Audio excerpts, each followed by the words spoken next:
What is up, everybody? This is the Wild Nutrition Podcast. I'm your host, Chris Heskett, and this is episode 64. We have another Unapologetic Friday. So if you are unfamiliar with Unapologetic Fridays, basically there's no editing, stitching, whatever you want to call it, to these episodes. I set a timer for 15 minutes. Usually I go over time, but I try to stick to a shorter episode and just deep dive into one specific topic that I get a little passionate about. I curse a bunch, and like I said, it's just unfiltered. So we are going to talk about why the fuck you're not seeing results. So if you're listening in car with kiddos, maybe you want to turn to like Monday's episode, because sometimes I curse a lot here. But that being said, I'm also really fucking tired because if you don't know, my daughter was born last Saturday, not Friday. We went into the hospital last Friday. So this episode went out because I had it done beforehand because I usually record these on Thursdays. But if you're looking for Monday's episode, that was late because I did not have time to put things together because we had just a shit show of a time between unplanned, just emergency getting to the hospital because my wife risked out of being able to go to the birth center like she planned. We went to the hospital and there they admitted her. We're just to be on the cautious side. So she wasn't even in active labor yet. They induced labor. So it went from like, I guess this is happening now, to then baby being born. And we had a bunch of issues with that. Ended up going into the NICU, and then that was a couple days, and finally came home morning of 4th of July. Yeah. So it's been a couple days, and then now adjusting. And all of you parents know sleep sucks the first couple months with the waking. She's waking up like every hour. So I am very tired. Anyways, we're going to get into it and why you're not seeing results. So first thing, let's get the timer going. So not seeing results is super, super frustrating. And I've worked with a bunch of people over the years. Generally, when I'm working more with nutrition and fitness, they get better results than when I was just doing personal training in the past, where I was just fitness coaching. A lot of times there would be a lot of people who weren't seeing results, even though in the gym they're seeing results. It would be, the nutrition side of things, as I've gone over many times on this podcast. If you want to lose weight, you have to have your nutrition dialed in. You can lose weight without exercise, but you can't necessarily lose weight without a good diet. You can't out-exercise a bad diet. That's the cliche, and it's true. So one thing is you are outcome focused rather than process focused. So you are so fixated on this one specific outcome that you're changing and doing everything to just reach that end goal. That's all you're focused on. But when we focus on that, a lot of times this has been something we've been struggling to get to.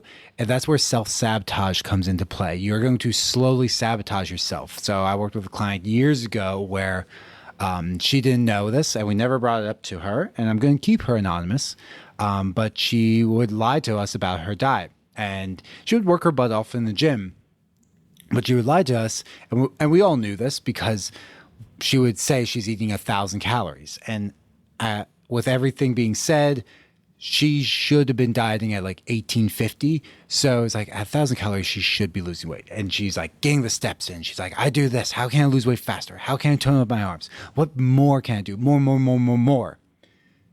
So one thing is less is often more. But one time, one of the coaches I worked with, he was at a bar and saw her there.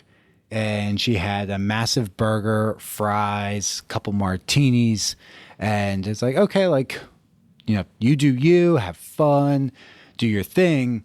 But she was working, not with me at the time for nutrition, but she was working with someone with nutrition. And she came back and that Monday said, yeah, I had a salad and unsweetened iced tea. Meanwhile, brought that up, like she said this, like, she had burger, fries, and like 3 martinis. Like she had like 2,500 calories. So that's a self-sabotage where you don't even realize necessarily you're doing it. It might be an insecurity thing. It might be you're just like mentally blanking blanking there, like you don't even think about it, some justification. There's many reasons for self-sabotage, but it often comes up when you're just outcome focused rather than process focused. And process focus means falling in love with that process, because the reason you want to lose weight, the reason you want to get in shape, the reason for many of these things is to be healthy long term. Yeah, we can like look better and have more confidence, but ultimately, like, it's really to be healthy, confident in ourselves. But overall, it's health.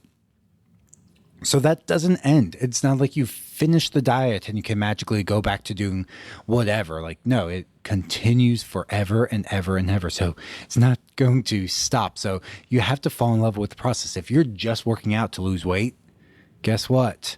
When you're done losing weight, you have to continue to work out to keep it off. If you're just dieting, like tracking macros to lose weight, guess what? To keep it off, you're still going to have to track macros as you reverse diet and then learn a new system of portion control. If your system's Weight Watchers, guess what? To maintain, you're still going to need to do the Weight Watchers system or learn a new system to do it. You can't just magically go back to what got you into your current situation where you're struggling. You can't do that. You can't go back, because you will go back, you will lose your results, you will go back to square one.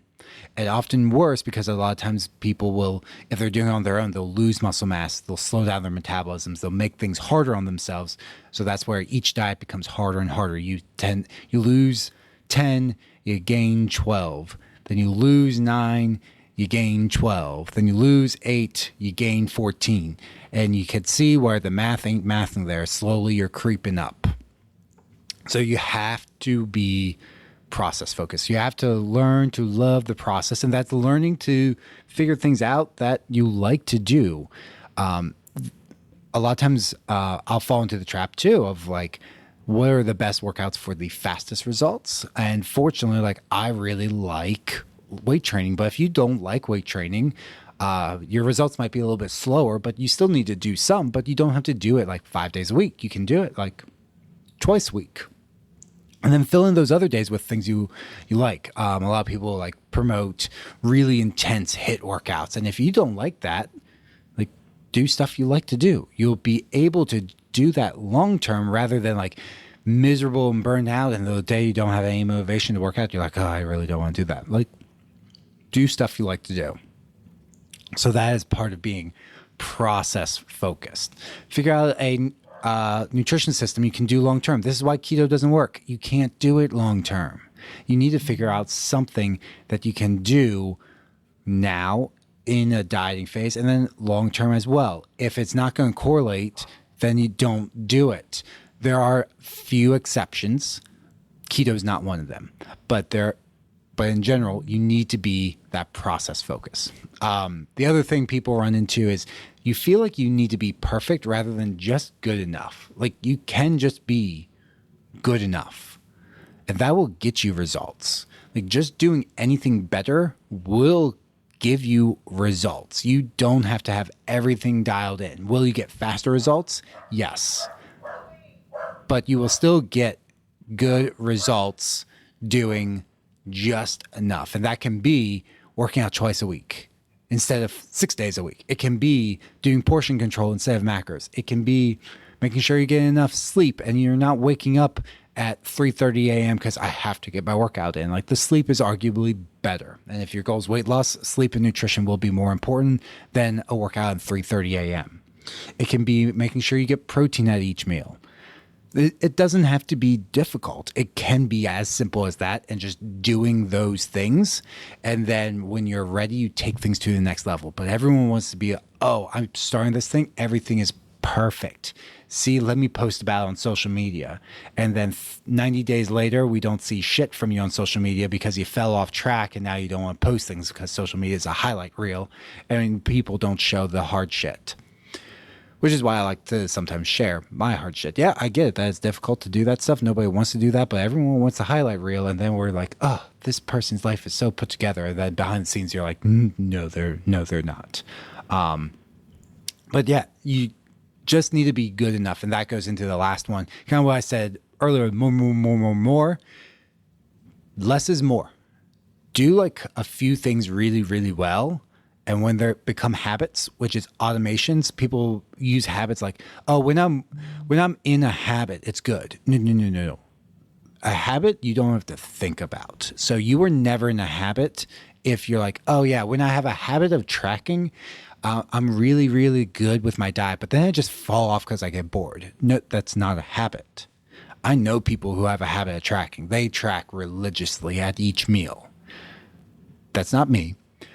But you know what is a habit for me? Making sure my meals are portioned. There's a protein and veggie and starch at each meal.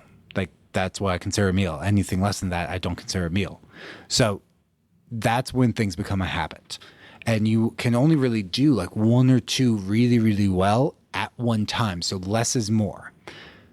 Do things better rather than a bunch of things at like a crappy level. So that would be, again, going back to that client, it was always like, what's more that I can do? Can I do 2-a-day workouts? Can I do these? But people would avoid trying to change their diet or avoid trying to get rid of the weekend because they want to party or get drunk or whatever reason. They don't want to give up a little bit of food because they, for whatever reason. So it's like, can I have more workouts? Can I do more of this? No, you like go to bed on time. You won't have cravings because you're going to bed at like 11 instead of like 2:30 a.m. Go to bed on time, do one workout, and track your food. That's it. And can I do more? Can I do extra work for my triceps? Can I do more cardio? Should I be doing steps? What more have you tracked food? No. Did you go out to order out food and go out to eat 4 times last week? Maybe.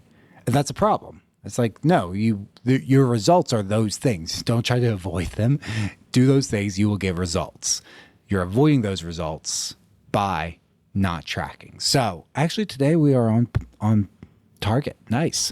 All right. So that's going to be it today, guys. I'm not going to ramble anymore. So today's podcast is pretty short, but hopefully that hits home with you guys. If you have any questions, always you can reach out to me and check down below for all the freebies. Give me a follow on other platforms. I am now on Threads, which that's the new thing. So if you're joining that, give me a follow over there. Who knows what that's going to be like, but yeah, on Threads now. But we have the Rucking guide below, the 5-day faster fat loss course down below. Go ahead, sign up for those for free. Or if you know you need one-on-one coaching, that link down below is open for July. With that being said, go kill out there and happy fucking Friday, guys.